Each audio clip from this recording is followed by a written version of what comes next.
তারাবির নামাজের নিয়ত কিভাবে করব? তারাবির নামাজের নিয়ত কিভাবে করবেন? কার মুখস্থ আছে তারাবির নিয়ত? নামাইতুয়ান বলেন, কার মুখস্থ আছে? একজন বলেন অন্তত। তারাবির নিয়ত কে বলতে পারবে? বলেন বলেন ভাই।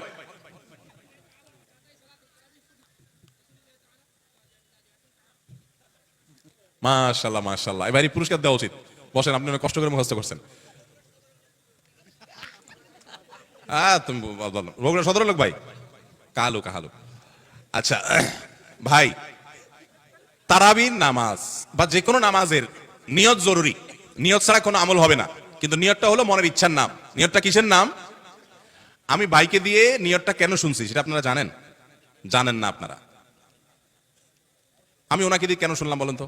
কে বলতে পারবেন? কে বলতে পারবেন না? আমি ওনার দিয়ে এই জন্য শুনছি যে ওটা আমার জানা ছিল না। এটা হলো সত্য কথা। ওইটা আমি নিজেও জানি না। নামাইতুয়ান দিয়ে শুরু, এটা জানি, কিন্তু বাকি শেষেরটা আমি জানি না। এই জন্য আমি চাইছি একটু শুনতে আর কি। আমি জানি না এই জন্য যে কোরআন হাদিসে কোথাও পাই নাই।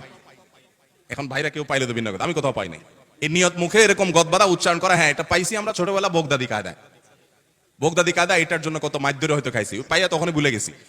এটা পরবর্তীতে কোরআন হাদিসে যেহেতু পাই নাই, এই জন্য আর আমরা ওটা মুখস্থ করি নাই। ভাইরা আমার, নামাজের জন্য এরকম নামাইতুয়ান, এরকম গদবাদা যে দোয়া আমরা শিখেছি, এগুলোর কোনোটি কোরআন বা সুন্নাহর কোথাও আমরা নিয়ত করব মন থেকে যে আমি তারাবির নামাজ পড়ছি, বাস এটা আমার ইন্টেনশন আছে, নিয়ত আছে, মনে আছে, এটাই যথেষ্ট।